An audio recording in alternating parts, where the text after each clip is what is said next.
السلام علیکم ورحمۃ اللہ وبرکاتہ۔ اللہ تبارک و تعالیٰ آپ سب کو ہمیشہ خوش رکھے، سلامت رکھے، آپ کی تمام جائز حاجات پوری فرمائے اور اللہ تعالیٰ آپ کو ایمان کی بہترین حالت عطا فرمائے، آمین۔ آج کا ہمارا عنوان ہے توحید کی اہمیت حدیث کی روشنی میں۔ اس سلسلے میں پہلی حدیث آپ کو بتاؤں گی۔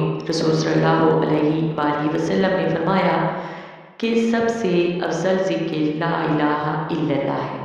نیز ایک اور حدیث قدسی ہے، اللہ تبارک و تعالیٰ کا ارشاد ہے، لا الہ الا اللہ میرا کلہ ہے، جو میرے کلہ میں داخل ہو گیا وہ میرے عذاب سے بچ گیا۔ حدیث قدسی اس حدیث کو کہتے ہیں جس کی نسبت آپ صلی اللہ علیہ وآلہ وسلم اللہ کی طرف کر دیتے ہیں کہ اللہ یہ فرماتا ہے۔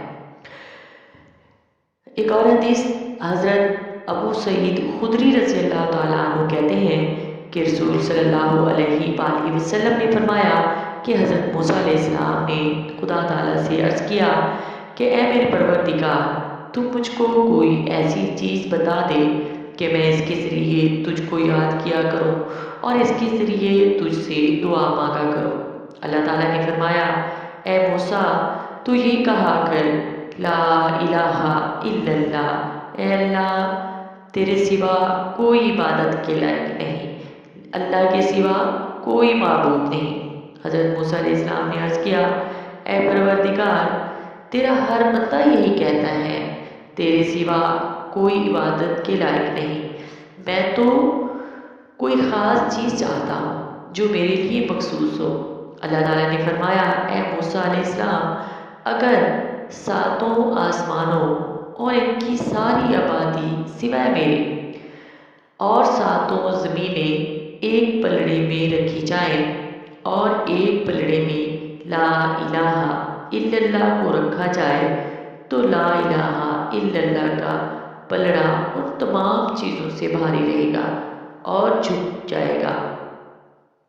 ایک اور حدیث مبارک حضرت عبادہ بن صامت رضی اللہ تعالیٰ عنہ سے یہ حدیث روایت ہے کہ میں نے رسول پاک صلی اللہ علیہ وآلہ وسلم سے سنا ہے کہ آپ فرماتے تھے کہ جو کوئی شخص شہادت دے کہ اللہ کے سوا کوئی معبود نہیں اور حضرت محمد صلی اللہ علیہ وآلہ وسلم اللہ کے رسول ہیں تو اللہ نے اس شخص پر دوزخ کی آگ حرام کر دی ہے۔ سبحان اللہ۔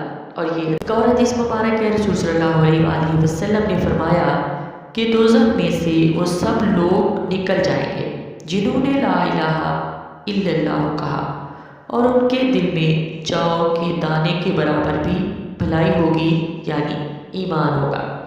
پھر وہ لوگ بھی نکال لیے جائیں گے جنہوں نے لا الہ الا اللہ کہا اور ان کے دل میں گیہوں کے دانے کے برابر بھلائی ہوگی، اور اس کے بعد وہ لوگ بھی نکال لیے جائیں گے جنہوں نے لا الہ الا اللہ کہا اور ان کے دل میں ذرا برابر بھی بھلائی ہوگی، یا بعض حدیث میں آیا کہ رائی کے دانے کے برابر بھلائی ہوگی۔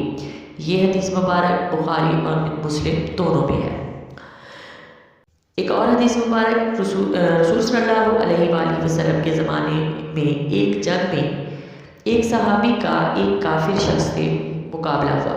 انہوں نے کافر پر تلوار کا وار کرنے کے لیے ہاتھ اٹھایا تو اس کافر نے کلمہ پڑھ دیا، لیکن تلوار چل گئی اور وہ شخص جاں بحق ہو گیا۔ اب اختلافی رائے پیدا ہو گیا۔ کچھ لوگ کہتے تھے کہ صحابی نے ایک کافر کو مارا ہے، بعض حضرات کا خیال تھا کہ انہوں نے ایک مسلمان کو قتل کر دیا ہے۔ آخر یہ معاملہ حضور صلی اللہ علیہ وآلہ وسلم کے سامنے پیش ہوا۔ حضور صلی اللہ علیہ وآلہ وسلم نے صحابی کو بلایا اور ان سے دریافت فرمایا کہ کیا تمہارے وار کرنے سے پہلے مقتول نے کلمہ پڑھ لیا تھا؟ صحابی نے ہاں میں جواب دیا۔ حضور صلی اللہ علیہ وآلہ وسلم نے پوچھا کہ جب تم نے اس کی زبان سے کلمہ سن لیا تھا تو پھر اس پر وار کیوں کیا؟ صحابی کہنے لگا کہ حضور صلی اللہ علیہ وآلہ وسلم اس نے ڈر کر کلمہ پڑھا تھا۔ حضور صلی اللہ علیہ وآلہ وسلم نے فرمایا کیا تم نے اس کا دل چیر کر دیکھ لیا تھا کہ اس نے کلمہ ڈر کر پڑھا ہے یا خلوص سے دل سے پڑھا ہے، اور قیامت کے روز تم خدا کو اس کے کلمے کا کیا جواب دو گے؟ وہ صحابی بہت نادم ہوئے کہ انہوں نے غلطی سے ایک مسلمان کو قتل کر دیا، کیونکہ حضور صلی اللہ علیہ وآلہ وسلم نے اس کے ایمان کی گواہی دے دی تھی کہ قیامت کے روز ایک شخص خدا کی بارگاہ میں پیش ہوگا، اس کے اعمال تولے جائیں گے تو اس کی برائیوں کا پلڑا بھاری ہوگا اور نیکیوں کا پلڑا ہلکا ہوگا۔ وہ شخص بہت پریشان ہوگا۔ اتنے میں اللہ تعالیٰ اپنی آستین سے کاغذ کا ایک ٹکڑا نکالے گا۔ آستین اللہ کی جس بھی قسم کی ہوگی ہم اس کا تصور نہیں کر سکتے، نکالے گا اور اسے نیکی کے پلڑے میں رکھ دے گا، جس کے باعث نیکیوں والا پلڑا جھک جائے گا اور برائیوں والا پلڑا اوپر اٹھ جائے گا۔ اس پر وہ شخص حیران ہوگا کہ یہ میری کون سی نیکی ہے؟